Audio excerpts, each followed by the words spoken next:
Welcome. Let's listen to the New York City Property Tax Commission speak about home ownership. That's probably not something that I guess it's very arguable whether you want to encourage home ownership, right? That's not the norm. It's almost uniquely probably around the country. Did you hear that? They're trying to say that New York City should not encourage home ownership. Hard to believe. A person that heard that said, "What happened to the American dream?" I'm going to try to strip it down to the bare essentials, right? So there are at least two strands of the discussion that we're having. One is redistribution. The other is growth, I think, growth in the supply of space. So what are the characteristics? And now we shifted towards, should we tax differently, same space that's used for shelter, but is owned differently? So what are the characteristics of a property tax system that are optimal for the growth of the city?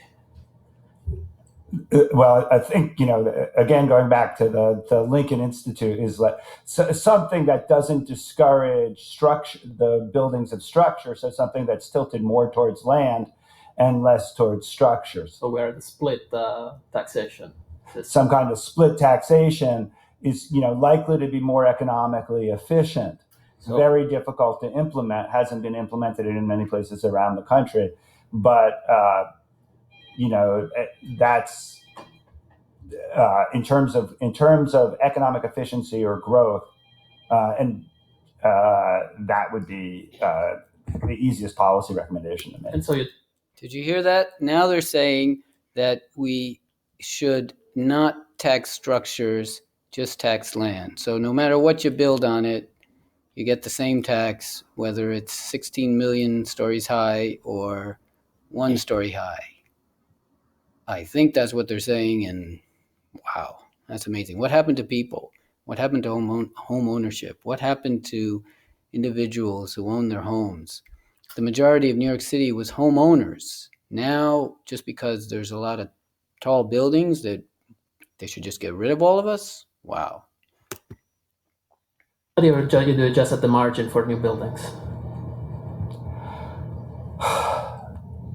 Well, the margin is what determines, the new economic activity.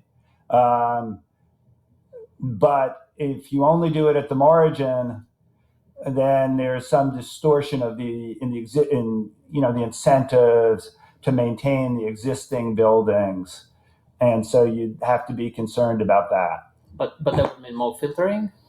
I'm sorry? That would mean more filtering. I know.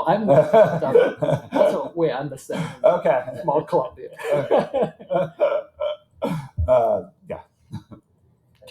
Again, other than Minneapolis or Minnesota, are there places that you would have us particularly look to? And also, are there places that you would have us not look to? So, for example... So now they're comparing New York City to Minneapolis and Minnesota. Amazing.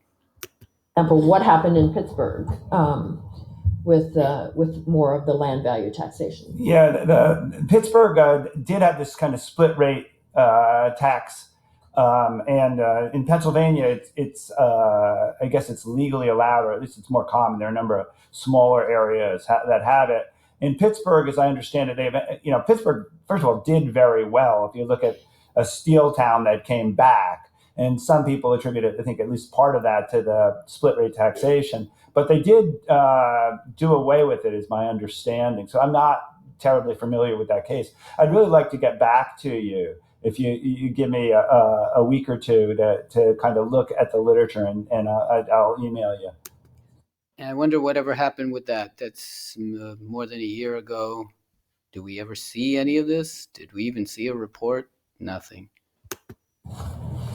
Can I maybe just follow up really quickly? I mean, the thought about the commercial versus... I can only take so much of this, so I'm going to stop it here. I encourage others to listen to this. Peace out.